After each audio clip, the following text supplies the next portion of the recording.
자, 이제 여러분 니코틴 패치를 또는 껌을 사용하신 분들이 흔히 겪는 부작용에 대해서 잠깐 설명을 좀 드릴까 합니다. 니코틴 패치는 아무래도 피부에 붙이는 제품이다 보니 이게 이제 그 붙인 자리에 그 파스나 이런 거 붙이는 것에 대한 그 접촉 피부염처럼 좀 이렇게 빨갛게 달아오르거나 또 발적이 일어나거나 또 가렵거나 그런 부작용이 비교적 좀 흔하게 나타나거든요. 그래서 좀 피하려면 붙였던 자리에 계속 붙이고 또 붙이고 띄었다 그 자리에 또 붙이고 하면 아무래도 그쪽 피부는 더 취약하게 되기 때문에 좀 이렇게 돌아가면서 이렇게 붙이시는 게 좋겠고요. 그 다음에 피부에 좀 이렇게 아무래도 이 안쪽 피부는 좀 얇기 때문에 이쪽보다는 바깥쪽 피부 이렇게 붙이면 되고 또 뭐 꼭 팔에 붙일 필요 없고 등이나 이런 데 붙이셔도 괜찮습니다. 허벅지 같은 데 이렇게 붙여도 되니까 어쨌든 좀 이렇게 돌아가면서 붙이시는 게 한 가지 요령이 되겠고요. 그 다음에 그걸 붙인 자리를 한 번밖에 안 붙였는데도 띄었더니 거기가 빨갛게 되고 가렵고 부풀어 오르고 힘들다 이런 분들도 계실 수 있습니다. 너무 심하면 당연히 그때는 이제 패치 사용은 중단하고 니코틴 껌이나 아니면 이제 병의원 찾아가셔서 금연 약물 치료로 방법을 바꾸시는 게 좋겠고요. 이렇게 좀 발적된 부분은 여러분 집에 보통 상비약으로 있는 스테로이드 연고 그런 것들을 좀 이렇게 발라주시면 좀 빨리 좋아질 수가 있습니다. 그 다음에 니코틴 껌을 씹는 분 중에서 이거 껌을 씹었더니 굉장히 막 어지럽다, 핑 도는 것 같고 이거 너무 독한 것 같다 이렇게 얘기하시는 분들이 꽤 있거든요. 근데 사실은 니코틴 껌을 씹어서 들어오는 니코틴의 양이 여러분들이 평상시에 피던 그 담배 속에 있는 니코틴보다 결코 많지 않습니다.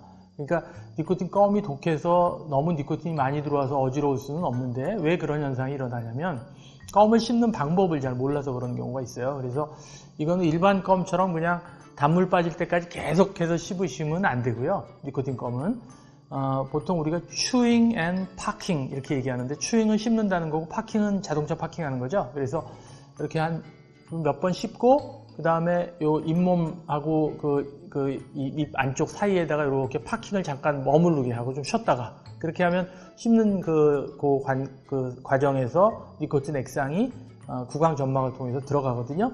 그렇게 해서 혈중에 들어가고 조금 쉬었다가 또 다시 씹어주고 이런 식으로 요 chewing and packing을 천천히 해서 한 20분 내지 30분 동안 껌을 천천히 씹으셔야 됩니다. 그렇게 하면 이게 이제 계속 씹으면은 이게 니코틴이 그 껌 안에 있는 전체 니코틴이 한꺼번에 다 빠져나와서 뇌로 들어가니까 그게 조금 용량이 많이 올라갈 수가 있다는 거죠. 그래서 천천히 씹고 좀 쉬는 시간을 가지고 이렇게 씹으시면 그 니코틴 껌으로 인해서 초래되는 금단 현상을 줄일 수가 있고요.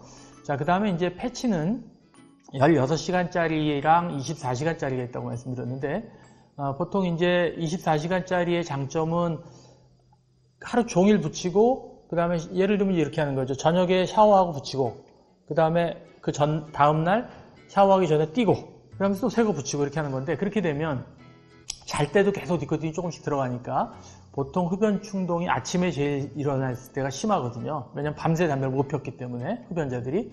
근데 이제 패치를 24시간짜리를 붙이면 아침 첫 담배의 유혹이 좀 적다 이런 장점이 있습니다. 그런데 아무래도 이제 니코틴을 밤에 계속 들어가다 보니까 조금 불면증이 생기거나 할 수 있기 때문에 그런 게 힘드신 분들은 아침에 일어나서 붙이시고 저녁에 자기 전에 띄워버리고 샤워하시고 주무시고 이렇게 하는 것이 더 안전한 방법이 되겠습니다.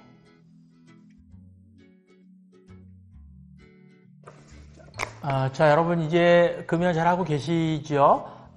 사실 힘들죠. 매일 뭐 1시간에 한 번씩 담배 피고 그걸 또 위로받고 하던 거 지금 안 하려니 뭐 굉장히 괴로우실 겁니다.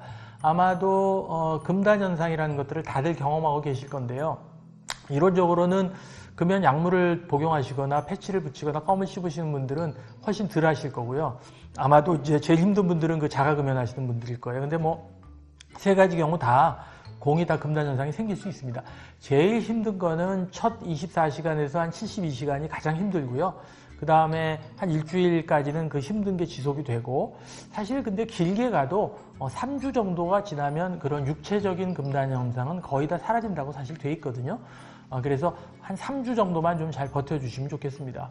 뭐 대표적인 금단 증상은 초조함, 그 다음에 집중력이 떨어진다, 또 잠이 잘 안 온다, 뭐 머리가 아프다, 또 뭐가 있을까요? 배변이 잘 안 된다 이런 분도 있어요.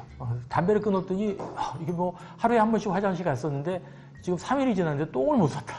이렇게 얘기하시는 분도 있어요. 그 정도로 이게 뭔가 몸에 급격한 변화를 가져오거든요. 자, 마지막 예만 들어볼까요? 왜 배변이 안 되냐면요. 담배를 피면 그 도파민이 나오면서 진정 효과가 있으니까 마음이 진정이 되니까 여러분 이제 아시겠지만 우리가 몸이 막 긴장 상태거나 예를 들면 전쟁터 같은 데서 쉽게 대변이 나오겠어요? 긴장하면 잘 장운동이 활성화가 안 되는 거거든요. 교감신경이 활성화되면. 근데 이제 담배를 끊었으니까, 담배를 안 피니까 마음이 긴장도가 올라가니까 아무래도 배변이 힘들어지는 거예요. 그럴 때 한 대 피면 시원하게 나오겠죠. 근데 그건 안 되죠. 그러니까 그런 여러 가지 금단현상이 생길 수 있는데 아무래도 이제 약을 먹거나 패치를 붙이시는 분들은 그런 것들이 훨씬 덜 하실 거고요. 그럼에도 불구하고 그런 게 생기면 뭐 원론적인 치료를 하실 수밖에 없습니다. 물을 많이 드시고 그 다음에 신선한 채소, 과일, 야채를 많이 드셔서 좀 배변의 양을 많게 만들어서 이게 물리적으로 많이 나올 수 있도록 하는 방법 제일 좋고요. 불면증은 어떻게 할까요? 불면증은 따뜻한 우유, 그 다음에 수면 환경을 좀 다시 체크하시고 이렇게 하시면 되겠고, 물론 그걸로 다 해결이 안 되면 가까운 병원에서 이렇게 잠깐 단기간이니까 한 3주 정도 그 안에만 수면제를 잠깐씩 사용하시는 방법도 사용해 볼 수 있겠고요. 잠을 조금 못 잔다고 해도 너무 억울해하지 마시고 이게 하나의 과정이다 이렇게 생각하시고 기쁘게 잘 받아들이시면 좋겠습니다.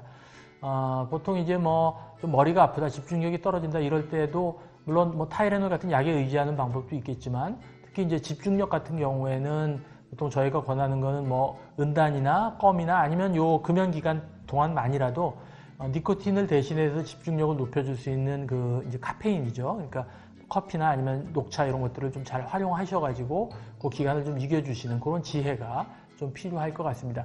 자, 명심해야 될 거는 지금 여러분의 그 괴로움, 금단 증상이 금연 기간 내내 100일간, 1년 내내 지속된다면 아무도 못 끊죠. 그렇게 힘들면 어떻게 하겠어요. 근데 요건 일주일이 고비고 3주가 지나면 해결될 문제다. 시간이 해결해 준다는 생각을 가지고 임하시면 여러분 충분히 잘 참아내실 수 있을 것으로 믿습니다.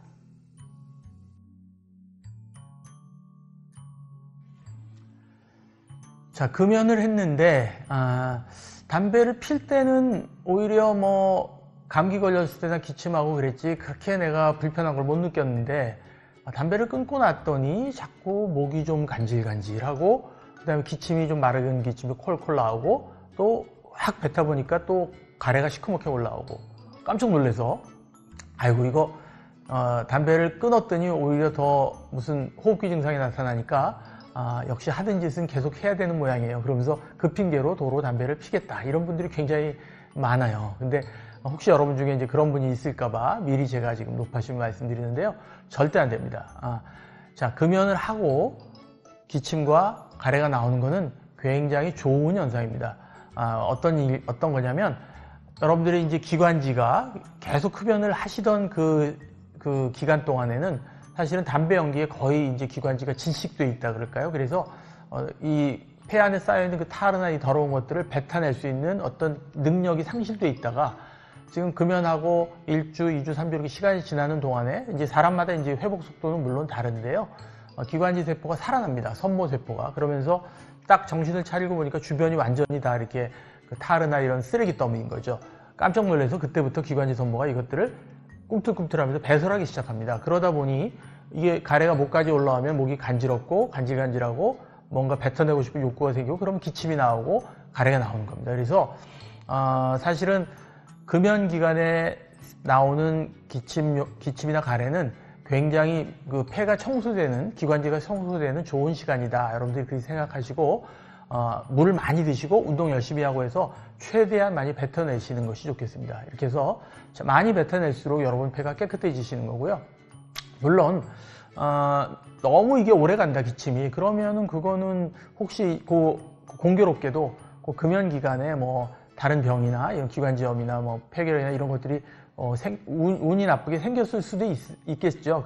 그런 경우라면 당연히 담당 여러분 주변의 선생님들과 상의하셔서 엑스레이 찍어본다든지 이런 게 필요하겠지만 그렇지 않고 몸에 특별히 다른 열이 있다든지 그렇지 않은데 금연 기간에 기침이 나오고 가래가 나오는 것은 좋은 현상이라고 생각하시고 축하할 일이라고 생각하시고 청소하는 거라고 생각하시고 열심히 뱉어내시면 가장 좋겠습니다. 기억하세요.